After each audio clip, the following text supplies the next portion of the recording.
இன்னைக்கு நம்ம பார்க்க போறது என்னோட ஸ்டைல்ல பிரியாணி மசாலா. இந்த பொருட்கள்லாம் வச்சுதான் நான் பிரியாணி மசாலா எப்போதும் வீட்டில் ரெடி பண்ணி பிரியாணிக்கு சேர்த்துக்கிடுவேன். ரொம்பவும் சுவையா இருக்கும். இப்போ இதோட அளவுகள்லாம் பார்த்துடலாம்.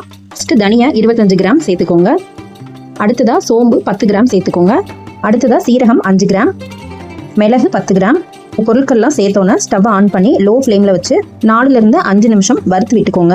ரொம்பவும் வறுத்தீங்கன்னா கசக்கிற தன்மை வந்துடும். நம்ம வறுக்கிற பக்குவம் நம்ம சேர்த்துருக்க எல்லா பொருளுமே ஈவனாக ஹீட் ஆகணும். அதே மாதிரி அதோட நிறமும் லேசாக மாறி வந்துடும். ஸ்டவ்வை லோ ஃப்ளேமில் வச்சே வறுத்து விடுங்க. அப்போதான் நிறம் டக்குன்னு சேஞ்ச் ஆகாது. இந்த பொருட்கள்லாம் வறுத்ததுக்கு அப்புறமா ஸ்டவ்வை ஆஃப் பண்ணிட்டு ஜாதிக்காய் 1 சேர்த்துக்கோங்க. கருப்பு ஏலக்காய் 2, அன்னாச்சிப்பூ 3, மராட்டி மொக்கு 4, ஜாதிபத்திரி 4 கிராம், முழு ஜாதிபத்திரி 4 எடுத்து சேர்த்துக்கோங்க, கரெக்டாக இருக்கும். கிராம்பு 5 கிராம். அடுத்ததா பச்சை ஏலக்காய் 5 கிராம். அடுத்ததா பட்டை 10 கிராம். அடுத்ததா பிரியாணி இலை 5 சேர்த்துக்கோங்க. முழு இலையா எடுத்து அதை ஒன்றும் பாதியுமா கையில் பிச்சு சேர்த்துக்கோங்க. மிக்ஸி ஜாரில் அரைக்கிறதுக்கு ஈஸியாக இருக்கும். அதனால இந்த மாதிரி கட் பண்ணி சேர்த்துக்கோங்க. அடுத்ததா கல்பாசி 1 டேபிள் ஸ்பூன் அளவு மட்டும் சேர்த்துக்கோங்க.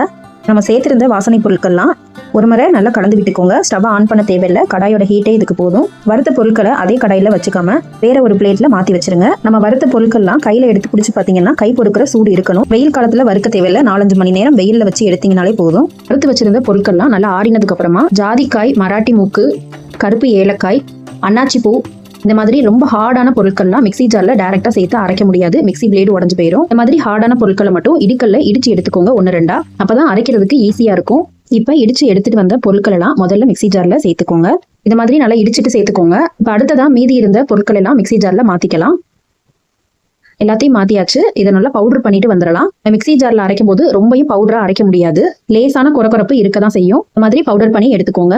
பிரியாணி மசாலா ரொம்பவும் வாசமா இருக்கும். இந்த பிரியாணி மசாலாவை கண்ணாடி பாட்டில் இல்லைன்னா ஏர்டைட்டான பாக்ஸ்ல ஸ்டோர் பண்ணி வச்சுக்கோங்க. 1 கிலோ அளவு சிக்கனோ மட்டன் பிரியாணிக்கோ பிரியாணி மசாலா 1 டீஸ்பூன் போட்டீங்கன்னா போதும். பிரியாணி டேஸ்டே வேற லெவல்ல இருக்கும். இதே மாதிரி நீங்களும் உங்க வீட்டில் ட்ரை பண்ணி பார்த்துட்டு எப்படி இருந்துச்சுன்னு எனக்கு கமெண்ட்ஸ்ல சொல்லுங்க ஃப்ரெண்ட்ஸ். வீடியோக்கு லைக் பண்ணிட்டு ஷேர் பண்ணிக்கோங்க. சப்ஸ்கிரைப் பண்ணாதவங்க சப்ஸ்கிரைப் பண்ணி சப்போர்ட் பண்ணுங்க. தேங்க்யூ.